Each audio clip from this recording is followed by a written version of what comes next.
Hello guys, ngayong araw maglalaro tayo ng solo rank gamit ang pinakapangit na baril sa COD Mobile. Ito nga pala yung pinaka-worst na baril sa COD Mobile. So ito yung baril na Chicom. Take note, maglalaro tayo ng rank gamit ang baril na ito. Umpisahan na natin. Parang ito na yata yung kahulugan ng pagsisisi ha. Ba't ko ba ginagawa sa sarili ko to?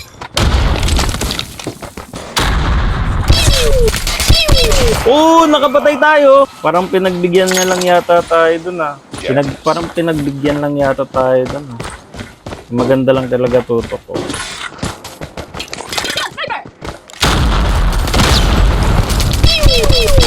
Uy! Second kill!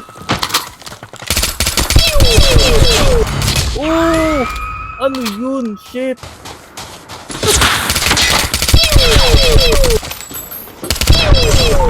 Shit! Shoot! Hindi siya pangit ng baril, nakakapatay na. Grabe to guys. Shit, ang kati guys.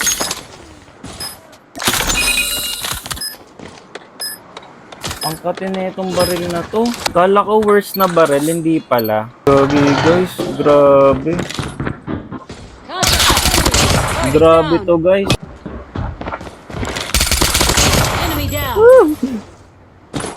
Reload. Enemy contact. Shit! Kala ko magsisisi ako sa ginawa ko eh. Oh my god, ang buti mo ko, dem. So, tapos tayo paggamit nasa sa pinakapangit na baril. I-rate ko siya ng 5 out of 10. Pwede na. Average lang, gitna lang. So, yun lang guys. Bye. Follow nyo ako for more. Bye.